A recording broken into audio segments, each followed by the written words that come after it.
Hello সবাইকে। এখানে আমি সকালবেলা স্নান করে রেডি হয়ে নিচ্ছিলাম মামার বাড়ি যাওয়ার জন্য। কারণ সেদিনকার মামার বাড়িতে ছিল নারায়ণ পুজো আর সৎসঙ্গ।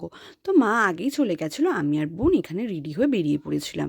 তারপরে চলে এসেছিলাম মামার বাড়িতে। এখানে কিন্তু মাসিরাও চলে এসেছিলো, এসে মা রান্নার জোগাড় শুরু করে দিয়েছিল। আর আমি চলে গেছিলাম পুজোর ওখানে। তারপরে পুজোর টুকটাক কাজ, যেমন তুলসী পাতা বাছা, তারপরে চন্দন বাটা করে নিয়ে এখানে কিন্তু পুজো শুরু হয়ে গেছিলো। যেহেতু এটা নারায়ণ পুজো, তাই পুজোতে মামাই বসেছিল।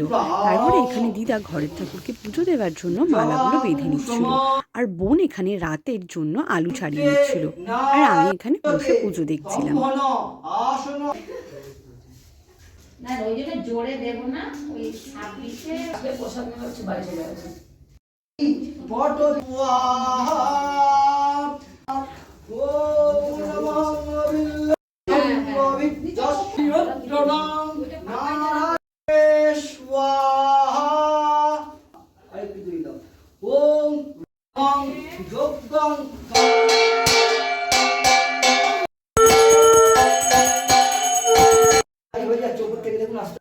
পুজো শেষ হতে প্রসাদ খেয়ে চলে গেছিলাম দুপুরের খাবার খেতে।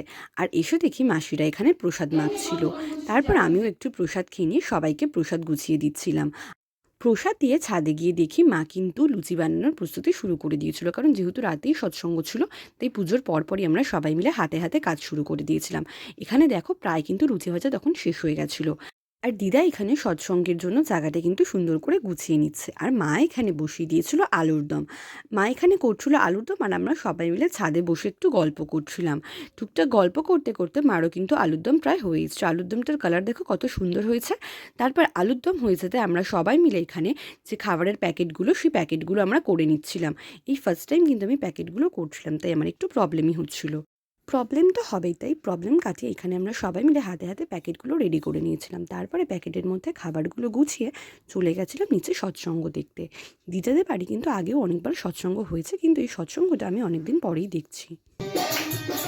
ভিডিওটা ভালো লাগলে লাইক আর সাবস্ক্রাইব করে দিও, কমেন্টে জানিও তোমাদের কেমন লাগলো।